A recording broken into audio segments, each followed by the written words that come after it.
ካምባረ ኩላት ተቀጣው ለበደሏም ቢሆን ስማታው ለበደሏም ቢሆን ስማታው በፍቅር የቀረቡት ሲጎዳ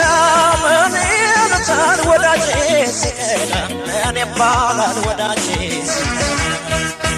ወዳነው እዳነው እዳነው እዳነው እዳ አማሮ መንኖ ቢገባው ቆሽ ቆሙን የሚያደፋ ለልቡ መገሻ የእሱ መንኮስና ባታዊነቱ ለሆድ ነው እንጂ መችኋል አለመቱን ትመስላለች ጭቃመርክ ደግማ አስገነገ ባፌ ተራ ልቧ ይዘዳ ይሆን ዘመድ ያሳመደ